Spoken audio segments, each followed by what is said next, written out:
Hello, everyone, and welcome to the Elevate Your Equity podcast, where investors with a special emphasis on couples begin, continue, and deepen their journey to financial freedom together using the powerful vehicle of real estate investing to do it.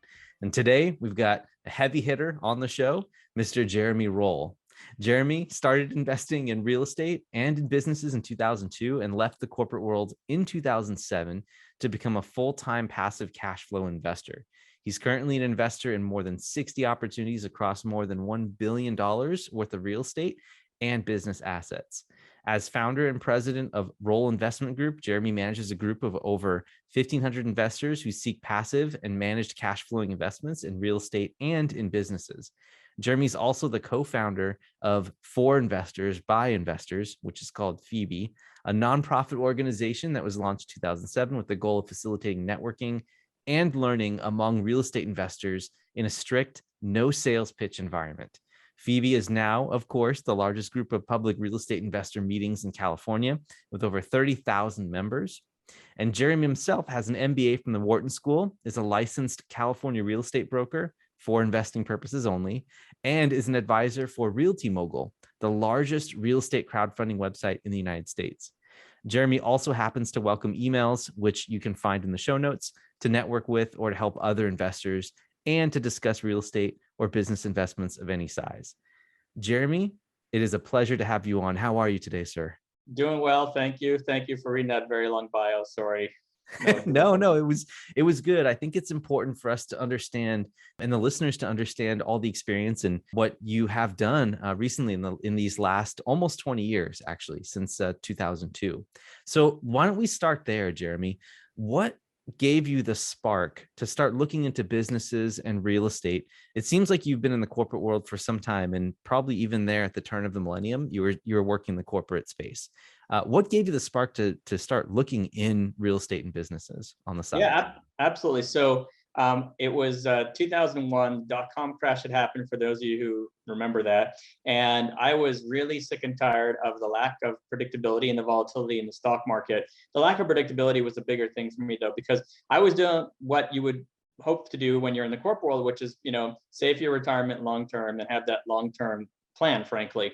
And it really bothered me, just as a lower risk guy, to have the lack of predictability of knowing where my retirement account was going to be in 10 or 20 or 30 years, looking at that huge volatility in the stock market. So I started to look at different ways to invest, came across the concept of cash flow for me, looking at the more of the lower risk spectrum of cash flow. And I eventually decided that I was going to start with real estate syndications, or where they're pooling a lot of investors together on the lower risk cash flow side, meaning let's say something that was 80 to 100% occupied, stabilized, and may or may not have any major value add type of upside component. For me, it was all about more predictable cash flow. And so that's how I started there. And I was basically rotating my investments from stocks and bonds into cash flow as a general philosophy to get more predictability. So that's how it all started. Thanks for the insight there. I want to go a layer deeper, though, because I know that you said that it was the oscillations and the unpredictability of the stock market and not having any place to go at the very beginning that drove that. I want to go a little bit layer deeper. What were you looking for when you were investing in the stock market? Were you looking for financial freedom at the time, or are you saving for retirement? What was there, and what kind of pushed you over the edge to start taking an actual action to get into something else? Yeah. And so it's really important to note, and everyone's story is different, but my story was not about financial freedom. In the sense that I didn't want to necessarily get out of the corporate world. I was entrenched in the corporate world. Frankly, I just got an MBA from a great school and a great education, had several years of business experience in the corporate world, and was just going down a corporate track. When I started, I was actually working at Disney headquarters, to give you guys an idea. My last job was at Toyota headquarters. So I was with some big companies, and my vision was to be with these companies the longer term. It was actually a very different time as well. So for those of you listening who are younger right now, there was a kind of go with an employer and grow with them over time mentality, even back then. Today, I know it's a little bit different when people can pivot and shift jobs and try for things a little bit more freely. So I was much more of the conservative mindset of building the right resume and doing it the right way and doing it in a very long-term way. So that was my goal, is much more the longer term, like multi-decade view and approach. So when this all started, Jeremy, were you married at the time in 2002? No, not married in 2002. Okay. So when things, I mean, I can see how this trajectory started going. You started your search early on and eventually found syndications and kind of went from there as well into other businesses, which I do want to talk about. I hear that you have an ATM fund as well, which is a fascinating asset class. But what I do want to ask you is I want to talk about what happened when you did get married and you found that extra partner to come in and then you started having kids. What was the conversation like as you started ramping up, and when was that in your journey? Yeah, great question. So looking back the exact timeline. So in early 2002, when I started on this new path, I was actually dating a girl that I had been with for about 6 to 7 years at that point, who had actually moved from me from Montreal, with me from Montreal, where I was from, to LA, where I had moved after I'd gone to do the MBA in the 2 years intern. And long story short is, so if you think about it, I started this new strategy when I was with an ex-girlfriend at this point. Okay. So my wife my wife now came into the picture in late 2002, actually, which, so I had, breakup in the middle. And so it's interesting because I had started this strategy without having to look at it as a partner decision or strategic decision, so to speak, at the time in terms of a wife. So when I met my wife in 2002, she was a full-time teacher here in LA.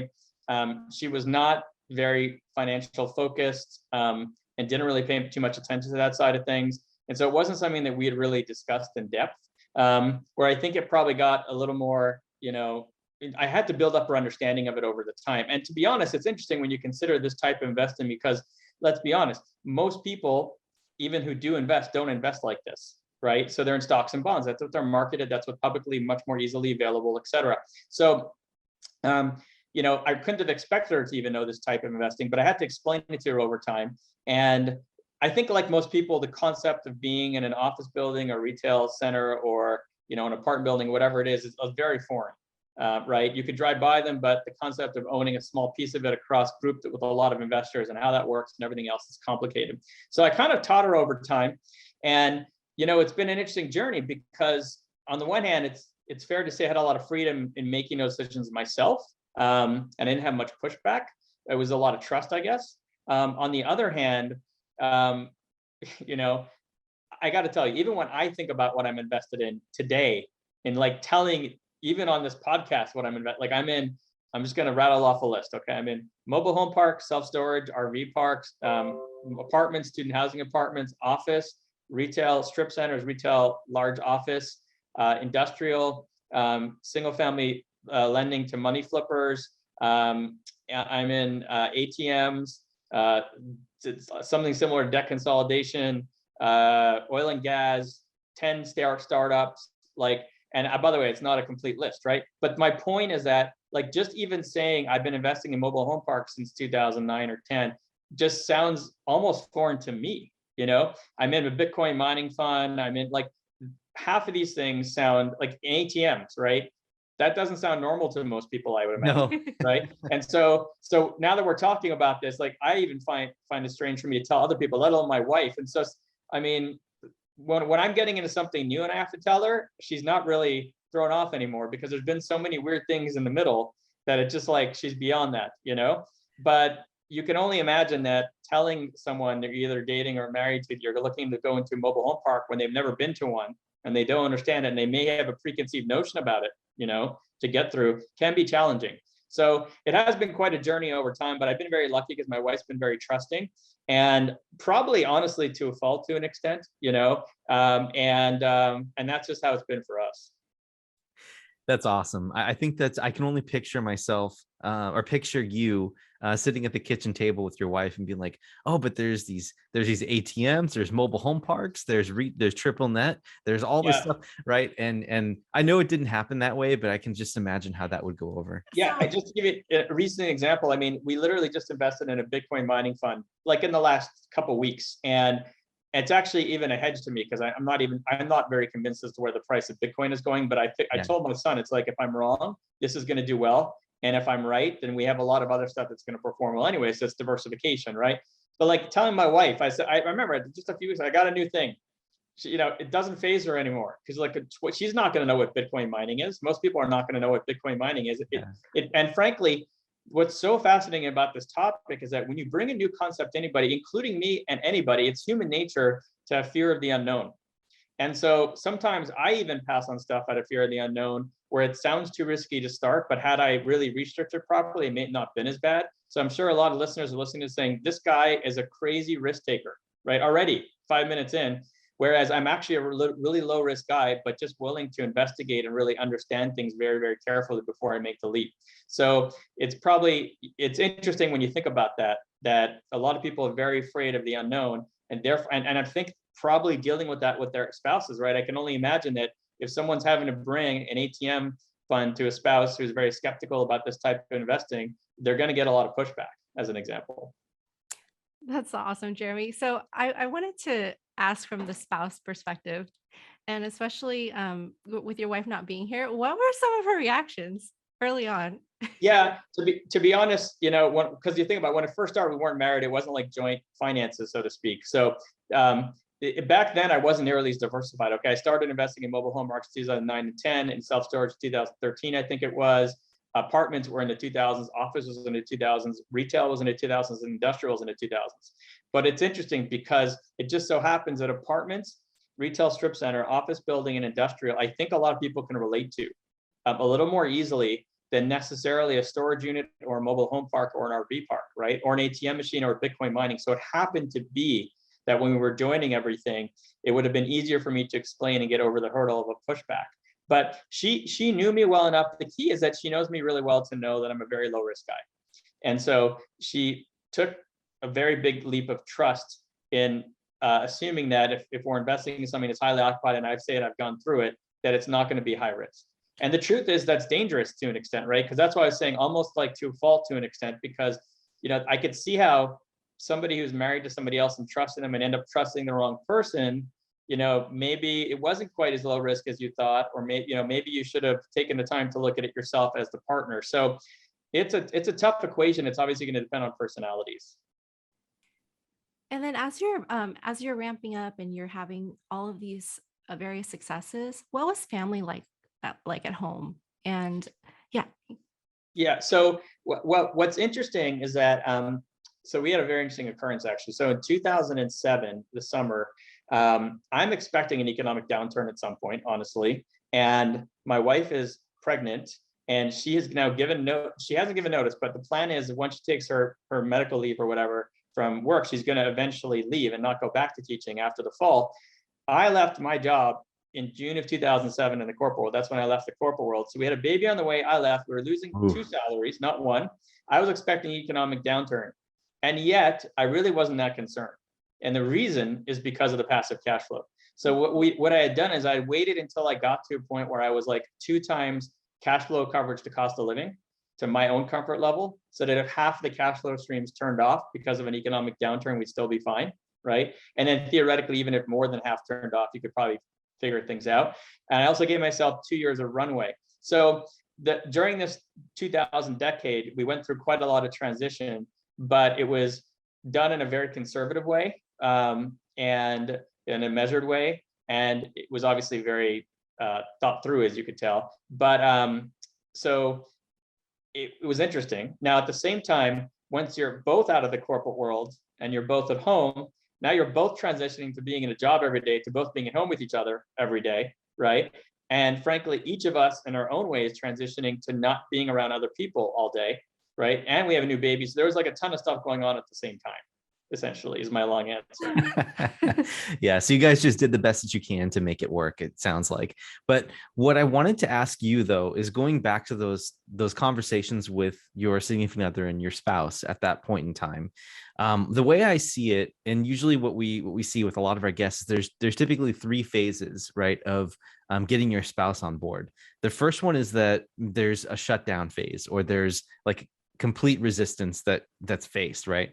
Then the middle phase is where there's a discussion, there's a back and forth, and maybe a little bit of trust is given so that something is tried, right? And that's in degrees of, shades of gray, of course. And then once that's over, there's pretty much complete trust. I mean, obviously there's still conversations that need to happen, but in many cases, Jeremy, I would say that you've earned that trust from your spouse, because all these different things that you've done, you've been able to show that you've been able to protect the downside risk, enjoy the upside. So let's talk about that a little bit more.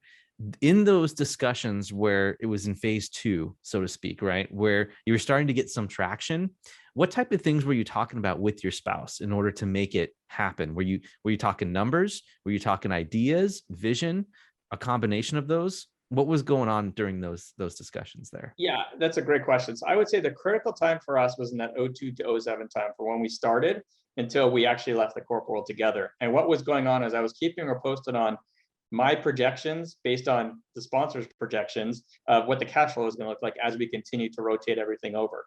And then the critical conversation that we had was literally was truly centered on the 2007 time period when we both left the corporate world at the same time, where I was showing her, look, we're getting all this cash flow already. We're in a position where we're getting 2x cash flow, and we can leave the corporate world because we had that coverage. And this is where it's coming from. You got to sit down with a spreadsheet, go over everything. There's a lot that goes into it, basically. But also what makes it, I think, it's interesting because our story, I think, is maybe easier than somewhat what your listeners have to go through. Because I suspect that some of your listeners get married and then stumble into this type of investing and then start to deal with butting heads over it, right? Whereas with me, I had the advantage of starting before I was married, before the finances were joint. And even in 07, like I got married in 05. So even in 07, I was early on after we were married, but I had between 02 and 05 before we got married to show her what was going on. So by the time we got married, she already knew the cash flow was working 3 years later, right? Which is a significant advantage. So I had a combination of that benefit plus the fact that she knows I'm very low risk, right? And so trust me, plus the fact that I'm the one focused on it almost solely. So between the three, I probably had less pushback than an average person is going to have, honestly. Let's talk about divide and conquer during this time. It sounds like she was able to delegate after you've basically have proven to her that you can be trusted when it comes to this type of thing based on your assumptions, right? What did that divide and conquer look like? Obviously, before the recording, we were talking about a little bit about what those roles were like, but let's talk about how life started to develop into where it is right now. Did you guys have specific roles set, or how did that all work? Yeah, actually, so I have some really good examples. So the divide and conquer started for us after we both left the corporate world. And then we were dealing with a very young baby and everything else. And we were talking about this before we started recording, but I'm very task oriented. I'm a very to-do list guy. I'm a very scheduled person. And so we were managing the whole thing kind of like that, where how do we divide up the tasks? And but with neither of us being offended, realizing that just the two of us have to accomplish a lot together. And so for now I have kids and it's a little bit different, but let's say that, before my kids, it could be that my wife would cook dinner, and frankly, I don't really know how to cook, but let's say she would be the one cooking dinner every night and I would be doing work during that time, right? And then as soon as we finished dinner, it wasn't you see in a movie, okay, we're both going and putting the dishes away and cleaning together and talking and everything, right? It was I'm going back to the computer and doing work for 5 minutes while you actually put the dishes away, because that's and please, whoever's listening, I'm not trying to take us back to the 50s, okay? That's not the point of this. It's just that I'm being honest about how it works, because it works really well for us, but none of us is offended, or these are just the roles that we take on that we could both do well in the household, right? But I also tend to work a lot, and so she knows that. It's not like she's going to put the dishes away and I'm putting my feet up and reading something on my phone. I'm going to do work. And so because she knows I'm so efficient and yet have so much work to do, and I'm focused on that, I'm that type of personality, I think she can trust in the fact that when she's putting those dishes away, I'm doing work and not screwing around, right? And I think that's really important, because otherwise I could see there being problems. And I'll give you another really great example. One of the great things about working from home and actually managing your own schedule is that we would leverage each other's strengths in ways that people can't do who are working. So when we had our babies, both of them, what we did, I've never heard anyone do this before, is I time shifted my schedule to start at noon. All my calls will start at noon. And she would go to sleep. Sorry, I would go to sleep at about 3 o'clock.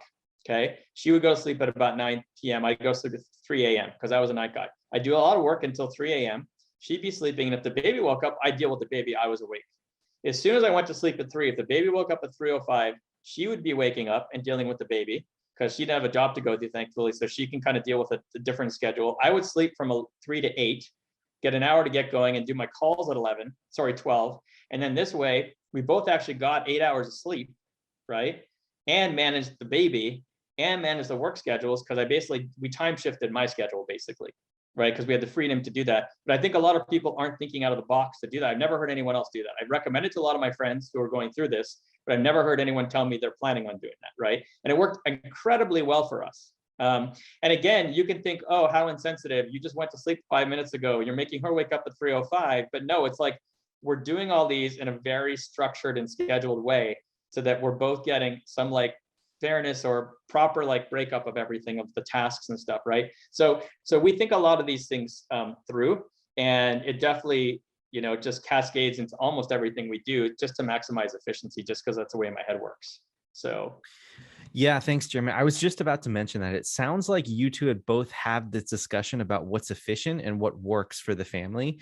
And I think that it's always an evolving thing of who's doing what. Like the duties are always changing because the demands change. So I think that's one thing to keep in mind for everyone who's listening about this, who wants to have something, similar to what you have, Jeremy, is that this is an evolving discussion, and it starts with vision. There's a lot of things that kind of come out of all of this, right? Especially if like Jeremy mentions, that you walked into the relationship together and then you developed all of a sudden this love for entrepreneurship and investing, and the spouse is kind of not there. You got to work on those foundational pieces of education first, and then have that shared vision to start to break out into these granular strategies that's working really well for Jeremy. And one last comment I wanted to have here, Jeremy, is that when you guys are sticking to your lanes, it's clear she knows where the best value add for your family is, and you know where the best value add is for your family, and you're sticking with your lanes and your roles. And I want to commend you guys for keeping that up and defining those up front, because it takes effort and time and coordination, and it's not easy. I know you're making it sound easy, but I know that there's some crossover that's tempted to happen, and sometimes that can get in the way. Yeah, I mean, two quick comments. First is the trust is absolutely key, because as I'm thinking about this topic, it's like if you're not both 100% bought into this and don't believe that everything is equal, right, in terms of the tasks, and you don't trust that your partner's not screwing around when you're doing something you don't want to have to do, because the vice versa is happening like on the other side of the table, then you're going to have some challenges. So that's an imperative part of this, right? The other thing is, what's really interesting with our kids is that we have proactively showed them what we're doing to help them to learn. So that, because I've had like, my 10-year-old son, he's a 10-year-old boy, and he's like, why am I putting away your dishes? And which is a very fair question, right? And I say to him, look, how do you think we bought this food, right? Because when he goes and puts the dishes away, I'm literally doing 5 minutes of work, right? That's just the way that I work personally. And now that everybody in the house knows that, they kind of have an understanding of how my wife and I work, and the kids have an understanding of why they're doing what they're doing, but they also see that, this isn't like dad isn't doing his part or mom isn't doing her part, depending on the situation. Because we've actually had the challenge of our kids saying, dad's making the money. You didn't make this money, And that's another interesting thing when you throw the kids in, and what their perception is like, no. I wouldn't be have the time to do all this if she wasn't doing this at the same time, right? So that, and everybody's got to be bought on to that. But I think it's important for your kids to also understand what's going on and maybe even learn from it possibly, Yeah, Jeremy, that's actually what I was thinking too. As I was listening to you talk about family systems and dynamics, as far as legacy goes, what your kids are seeing on a day-to-day basis, and what is it that you and your wife want to pass on to them, consciously or unconsciously? Yeah, well, I could speak to this more on the financial side to an extent, because that's what I really focus on all day and night myself. But from a financial perspective, I've tried to teach them as early as possible, and but with the fine line of like, I don't want to shove it down their mouth. That's just not my way that I work. And so what I want to do is try to teach them the basic building blocks of looking, if they want to, at cash flow investments, and even just stock and Bitcoin and how all this works, even just a basic fundamental. One thing I strongly recommend to people out there, if they want to go down a similar course, is for those of you who haven't read Rich Dad, Poor Dad and Cash Flow Quadrant, these are very well-known books from Robert Kiyosaki. I'd very strongly recommend them. They're fantastic mindset books. But Robert Kiyosaki makes a few games. One of them is called Cash Flow Game. And they have the Cash Flow Game for Kids, which has not been in production for years, but you can go onto eBay and buy. It's very expensive. I had to buy one for like $100 and some odd, a used one, like years and years ago, right? God knows what it is now with inflation, but yeah, a joke of the day. But but I could not recommend it more because it's also helping them to learn in a fun way the basic building blocks of cash flow and assets and liabilities and everything else, right? It's fantastic. So we now have the cash flow game for kids. We have the regular cash flow 101 that I play with my older son, not my younger one. And I read about 2 to 4 hours a day of news every day. I actually now feed my older one news articles that I think make sense for him to read that are financial, showing him either this is how the mainstream media works, so this is why you're missing it from the mainstream media. This is why this article says this, that we just talked about this last week. Sometimes I'll take him aside on the weekends and show him specific videos and walk him through what it means, and actually explain what they're saying on the videos. They're 10, 20-minute videos, those types of things. Just trying to just throw stuff on the wall as often as possible that makes sense. But you'll notice I'm sending those emails to my 14-year-old, but not my 10-year-old, because my 10-year-old is not there yet and he's not interested in the stuff as much. I don't want to cram it down his throat, Yeah. So I can't stress enough that my personal opinion is you really have to tailor it depending on your kids' personalities. As much as you want to teach them, if they're not open to it or if they're not interested in it, they're not going to, especially today with the way these kids watch YouTube and everything else and have much shorter, attention spans. Unfortunately, you don't want to try to teach somebody something that they're not interested in learning. So I'm waiting for my 10-year-old. We'll see if he's interested. If not, that'll just be, he'll have to learn from his brother, whatever it's going to be, So, but we're in a great time. We're in a time where you can learn so much online. You can learn, so much just on podcasts. There's so many different ways to learn, even for kids. It's really fantastic. Have you noticed anything? You mentioned just throwing anything on the wall and seeing what sticks. What has stuck with your 14-year-old? Like, what are some sparks that you've kind of seen that you're like, wow, that actually went through? Yeah. So actually, there's been some really important concepts that have gone through. For example, persistence, long-term thinking versus short-term thinking, because I think a lot of younger kids are looking at the, and I'm sorry, that doesn't sound the wrong way, but they're looking at the rap video with the Rolls Royce and they want the Rolls Royce today. That's not the reality works for most people. Can you win a lottery? Yeah. But if not, you have to have a long-term mindset. That's how a lot of successful people make their money, is a long-term mindset, right? And it takes a lot of work and dedication. And so he totally gets it. I was really trying to ingrain the fact, look at that actor who just made 20 million. Do you know they waited tables for 10 to 15 years before they made their first hit, right? Because that's never talked about, right? And that's what it takes. And so as a result of all this, he started an Instagram channel of travel that he likes. And he's had a fantastic, persistent, situation that's led him to build up to almost 10,000 followers within, 10 months, but he's posted multiple times every day. That takes a ton of, I don't know how many posts he has now, but it's a ton of persistence, right? And it's also now showing him that it pays off. So that's just one quick example. He totally understands cash flow. I have him review opportunities that we invest in. I actually send him the quarterly reports now to read so he can start to understand them. There's on Investopedia, for example, over the summer, I had him set up a fake stock market account and he could choose, gave him a certain amount of money. And then he was able to choose the stocks and watch them over the summer. That was a great experience too. And now he's interested in stocks and at least he understands. And one more important thing he's understood is the concept of long-term growth of capital, right? So the earlier you start, the better you're going to be, showing him on spreadsheets and all this. All this stuff together, but at the youngest age possible. Because if you ask me, the one thing I would change personally, just I wish I would have found this type of investing earlier, right? It's just, you can't help that. But maybe you can help it with your kids, Yeah, that's the next best thing for sure. As a matter of fact, it might even be better, right? Because you want your kids to do better than you, of course. But I agree with 100% of everything that you just said. For me, what happened that changed my life was when I understood what compound interest was, and that was in high school. And when I started looking at the math, and I'm an engineering graduate, so I went to engineering school, and this is part of the reason why. Because I realized that there's that exponential factor and even the multiplicative factor inside the exponential for the number of years that compounds, right? That I was looking at, and I was playing with these numbers in a spreadsheet, and I was like, oh my gosh, if there's a way to do this. So I was limited to only thing that I knew, which was CDs. At the time, I was like, I know that that's going to work.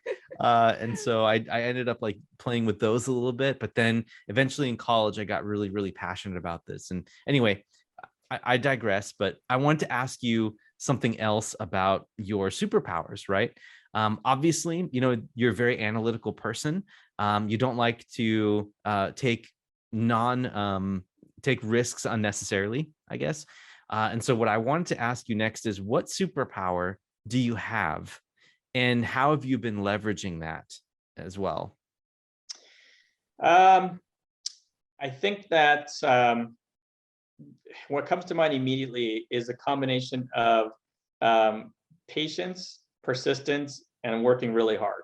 And I don't want to sound like stereotypical, but I personally think I have this ability to be persistent and to be very patient combined, more so than most people.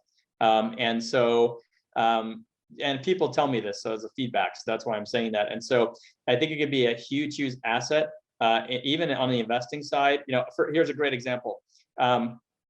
Because I'm so low risk, since the end of 2016, I've been mostly on the sidelines because I got worried about end of cycle timing and asset prices combined, right? And so I've been waiting since the end of 2016, except for unique opportunities in a few different buckets, I've been on the sidelines, and it's agonizing. I did the same thing between 05 and 08. Let's take a look at 05 and 08 and how that served me well. Served me very well, right? Mm-hmm. But let me tell you that it was not fun when I was young, and I was not, I was very young, and I was going to a dinner party with friends, and everyone's talking about single family houses and all this stuff. And I'm like, there's going to be a crash. And they literally thought, the rest of them thought I was crazy, right? And it wasn't fun because I was like an outsider, honestly, for years. And so almost like a contrarian when there aren't that many of them. And it's not fun, especially when you're younger, being in that position. It's a grueling wait for me right now. It's agonizing. We're like, 4 to 5 years into a wait for me right now, trying to figure out what to do and make sense of doing shorter term stuff and other things and pivoting in many ways because I'm not comfortable with doing the typical market rate deal. Now, just one person's opinion, I can end up being completely wrong, but it's kind of the same concept that Warren Buffett, I read this morning, I think it's like $149 billion in cash. He's going through the same agonizing process I'm going through. You can be sure of that, because he knows the cash sitting is the worst thing he can do. He said cash is the worst, cash is trash. So, but I think that long term, that's going to serve me really well, and keeping focused on not kind of going away from your parameters and your requirements and not having the FOMO, right? It's the FOMO that could potentially kill you.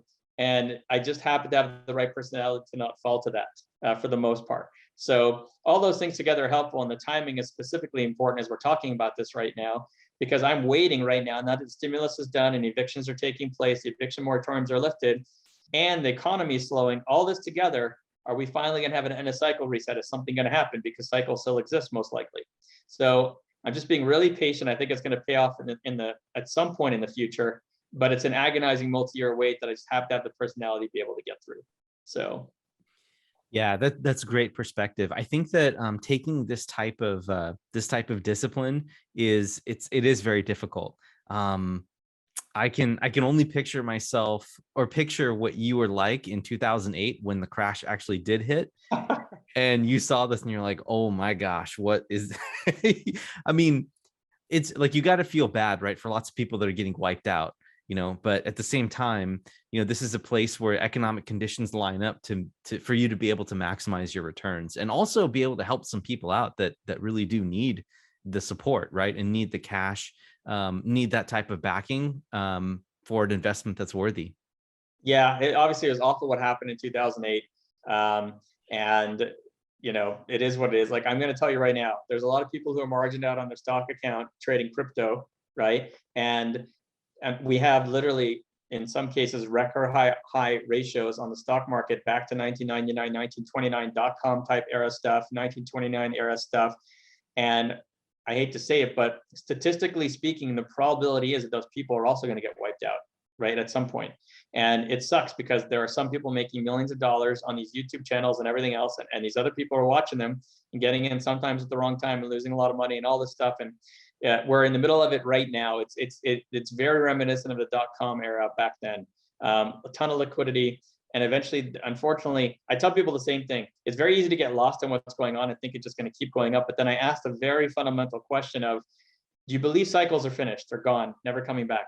And if you say no, then take stock of the fact that we're at record high ratios right now, because that's a very dangerous time to invest. If you think cycles are gone because the government's printing money and they're distorting everything and maybe cycles are gone, that's a different story. But if you don't believe cycles are just gone forever, then it's a very interesting and dangerous time right now in many ways. So you have to be very careful, and we'll see what happens. Excellent. Fantastic. So, Jeremy, I think I may know the answer to this question, but I'm going to go ahead and ask anyway. Well, maybe I don't actually. What is your big why or vision for the next 3 to 5 years? Well, look, the big why for me continues to be that I always wanted to create a cash flow snowball over time that would compound for my retirement, right? That was my initial goal. And now it's since 2007, it's been how do I continue my cash flow stream growing, continuing and growing so I don't have to go back to the corporate world ever. So for me, the number one thing I'm trying to avoid in the next 3 to 5 years is having to go back to the corporate world because my cash flow stops for some reason, right, across all these sources. And then from a little bit less of a macro view, my general goal is to continue to grow the wealth and cash flow of my family to build, the largest amount of cash flow and wealth long term for my family, for myself and my family. So it's really that basic. That's awesome. Thanks, Jeremy. Yeah, and I was going to ask you too, you've seen so many cycles, you're diversified so well. And over the past 20 years, what continues to surprise and delight you about everything you're doing? That's a great question. Well, what continues to surprise me and delight me is that the longer I go on, first of all, thank God with compounding, things go up over time. And it's interesting because, it's all like a whirlwind. And then you turn around 20 years later, you're like, oh, this is a net worth today. That's pretty cool. Like, how did you even get here? Right? Because it took a long time. But it's that patience and persistence that pays off. And that's what delights me. It's like, I know that if I continue with the patience and persistence mentality over a long period of time, the compounding and the returns like take care of themselves over time. So that is a great philosophy that I'm trying to put on my kids that I've seen work really well over a long time period. What's also been really fascinating is to watch how much has changed and how much has evolved, even though it happens really slowly. We've had crowdfunding, public solicitation because of that. We have a lot of non-accredited investors who can now participate in stuff they couldn't invest in before.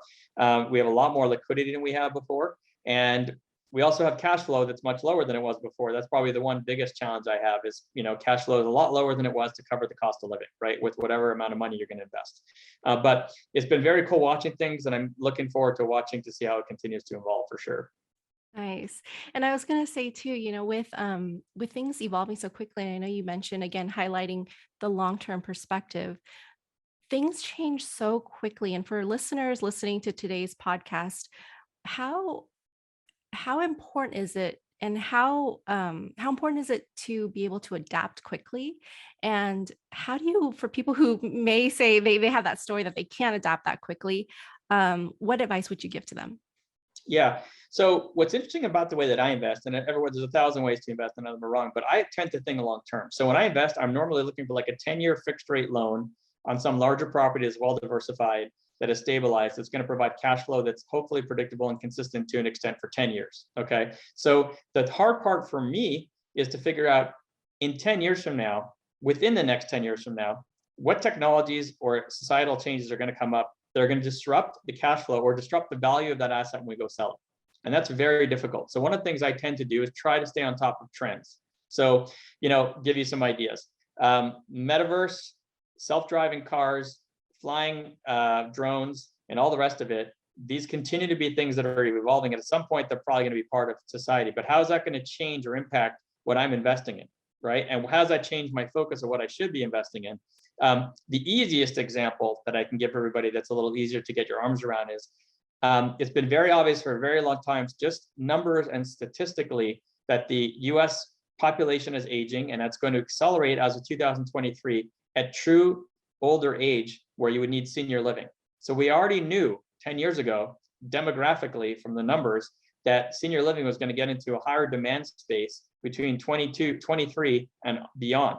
Okay, so if you invested very early, and you could be too early, but if you took advantage of going in early, you can get in where you're now selling into that in 2025 through 30. But we're in 2020 right now. Well, that's a perfect timing. I'm going to put COVID aside. That particular industry has had a lot of challenges with COVID, continues to have a lot of challenges with COVID, occupancy rates, and all kinds of other stuff. But just from an example perspective, why thinking ahead is so important. On the flip side, what if you were watching the internet grow back in 2010?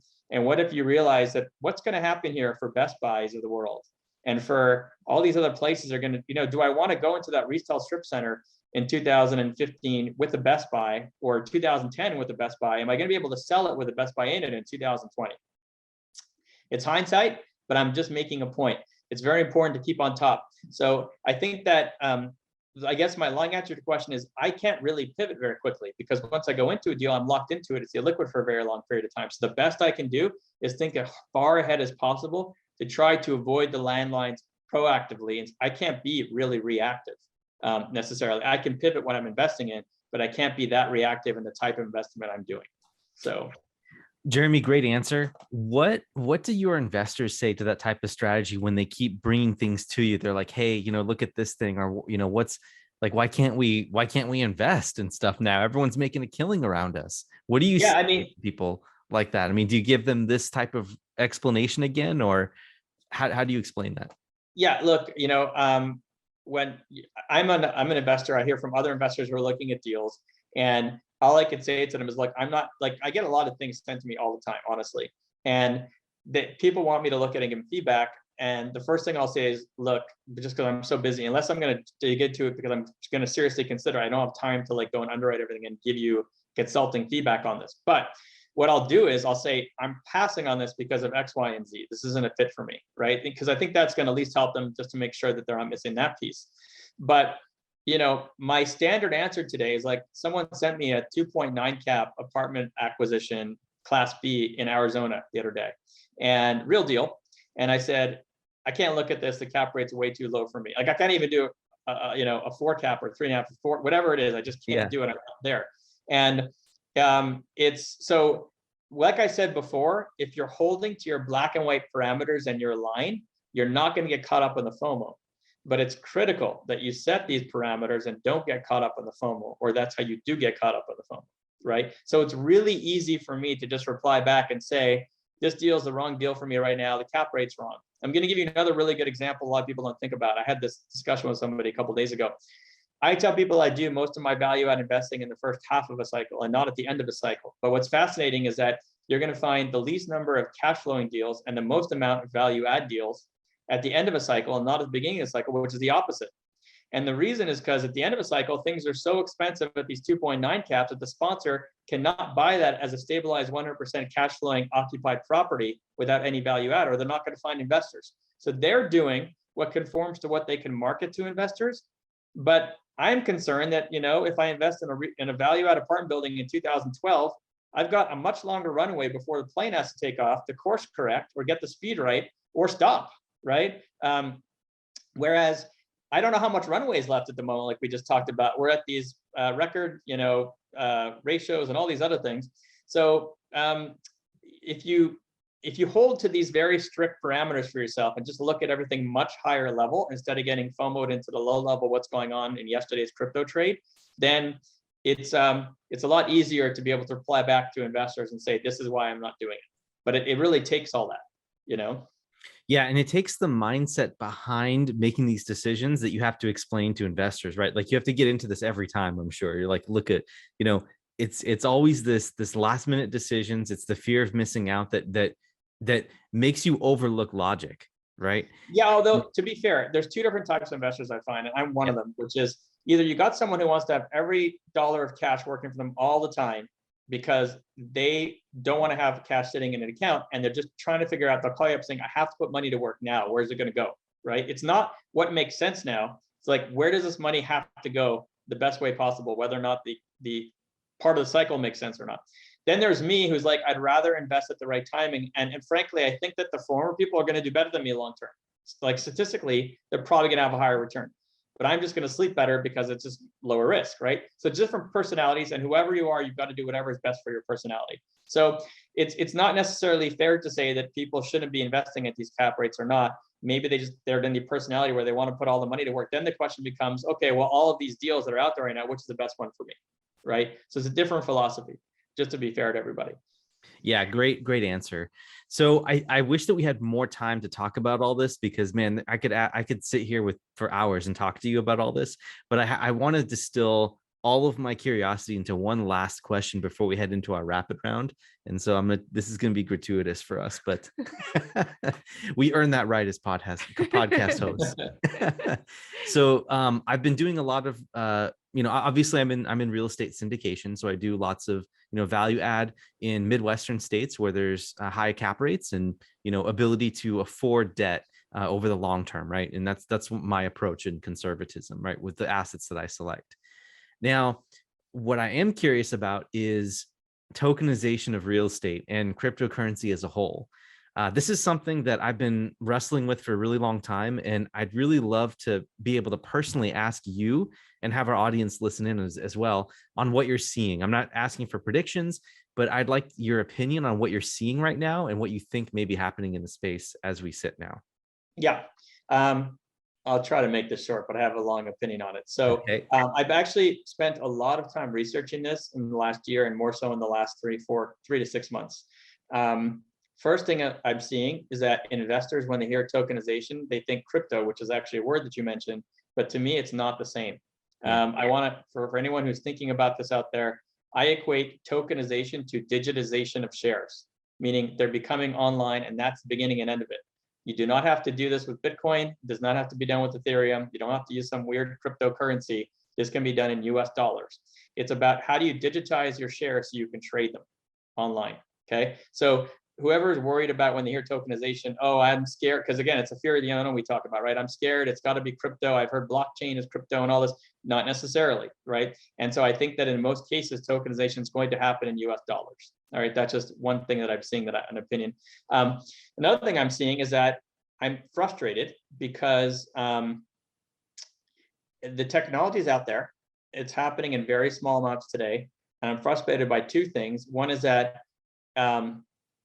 blanket statement, so it's not really fair, but I feel like a lot of the companies who are trying to make the inroads on this are offering either the technology layer or the ATS, the trading platform, to trade the actual shares.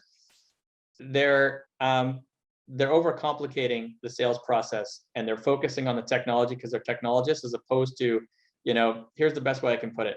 When you and I'm a car guy, so it's a little different for me, but when someone goes to buy a Toyota Camry at the showroom, do they really care like what is holding together a suspension and which nuts and bolts it is and how it's designed? No, they drive it. Is it comfortable or not? Yes or no. They buy it or they don't buy it, right? And what I find is that the industry is currently getting way too technical and is trying to explain to everybody how great the bolts are and how great the engine is in terms of the exact aluminum that was used in this hood and all this. I think they're taking a little bit too much of a technical approach, and I've actually heard the same from other people feedback. So it seems like it's becoming a bit more of a not just my opinion thing.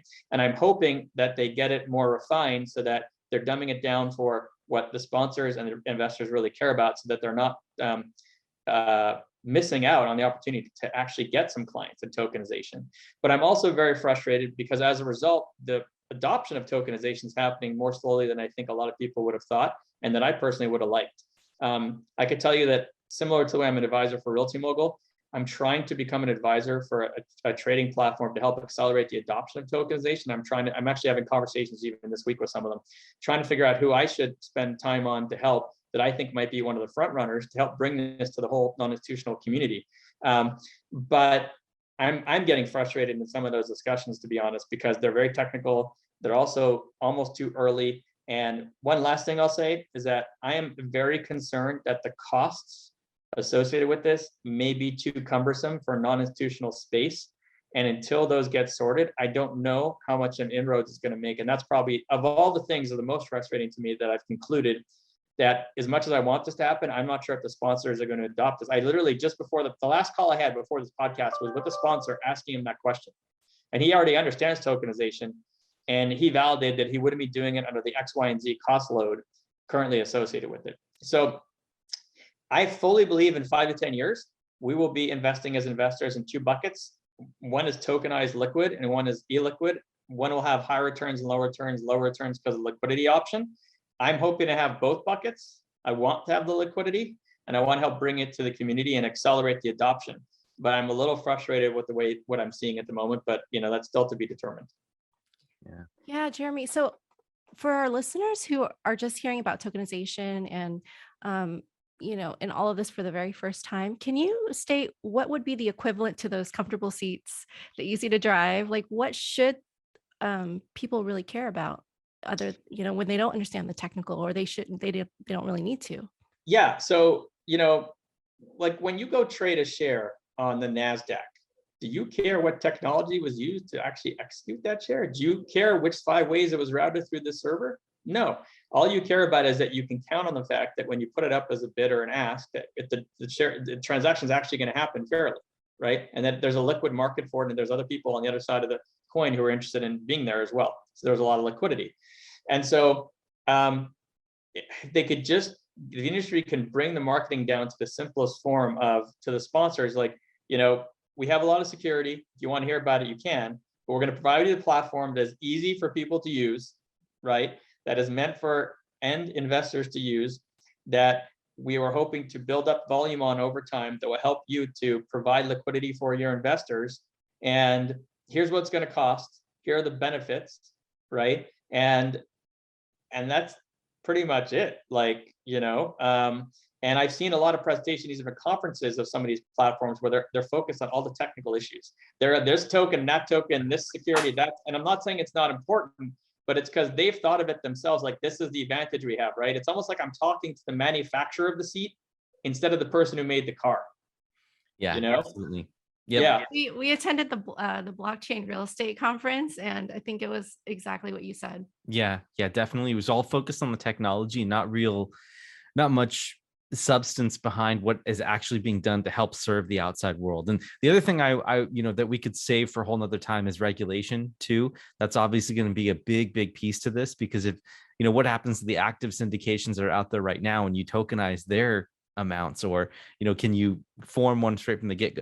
A lot of regulations, because there's SEC protections, right, when you do these syndications. So when you allow people to come in without that, I know there's crowdfunding regs there, but there's a whole different ball of wax when it comes to all this that we'd have to kind of sort through and have patience, because I know that it should be done the right way. So I want to be, if I had the complete ability, I'd want to sit down and partner with the regulators to try to get this solved.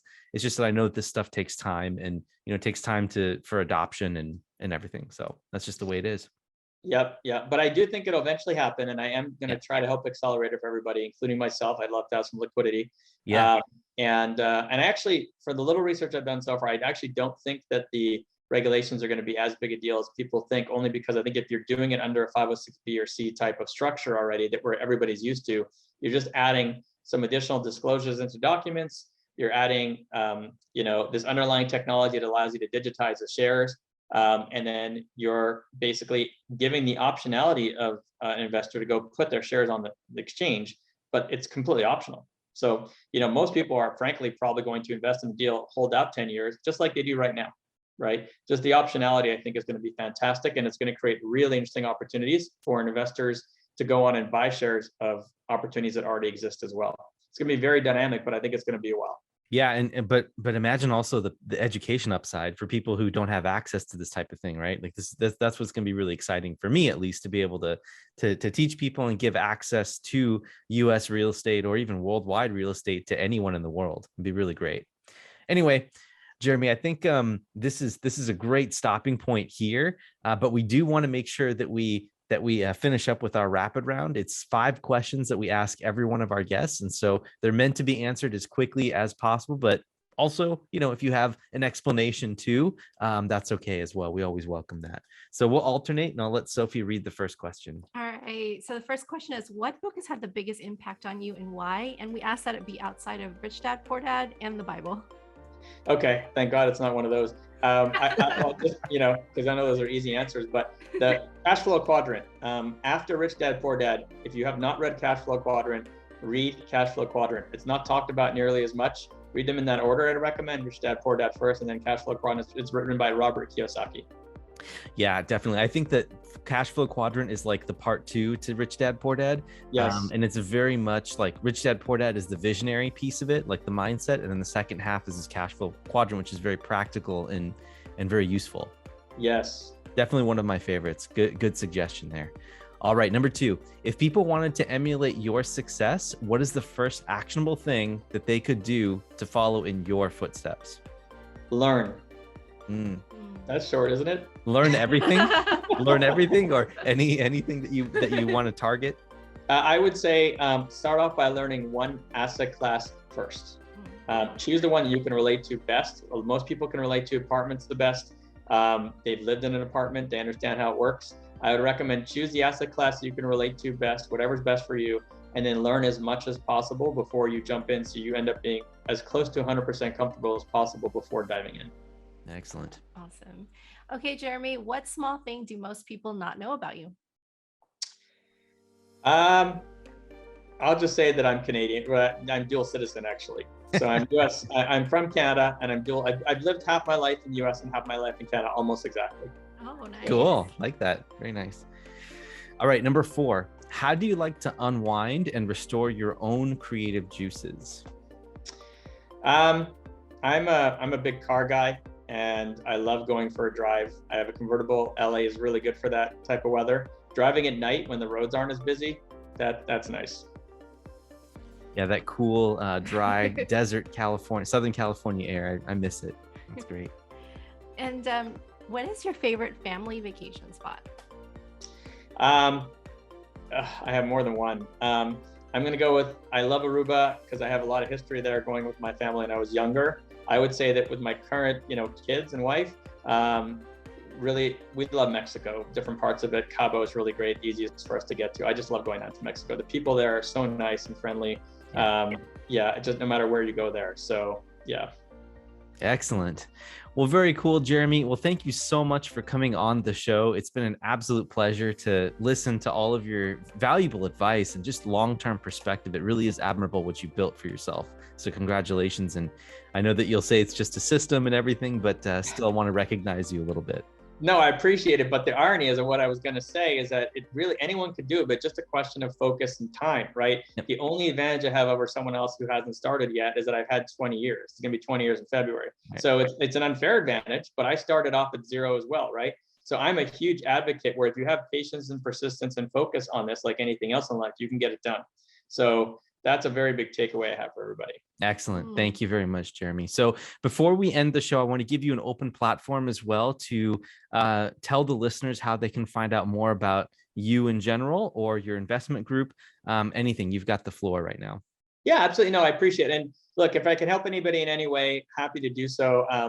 Whether it's new investors, experienced investors who want to network, new investors who have questions, if other investor groups want to network or other sponsors want to network with me, I'm open to anything, and I'm happy to take any emails. Email is the best way to reach me. It's jroll, which is JROLL at rollinvestments.com, which is ROLL investments.com. So jroll at rollinvestments.com. Best way to reach me. All right. Well, thank you so much, Jeremy, for being on the show. It was a pleasure having you here. So much wisdom, and yeah, it's been great to have you Amazing. on. Yeah, thank you. Hey, thanks for having me on. I really hope this is helpful for the listeners. And I got to tell you, I really enjoy myself because your podcast is so different than the others that it's just really cool getting all these different questions versus some of the other ones I've been on, which are very similar questions. So thank you. I can imagine very formulaic. That's just my guess, but anyway. Yeah.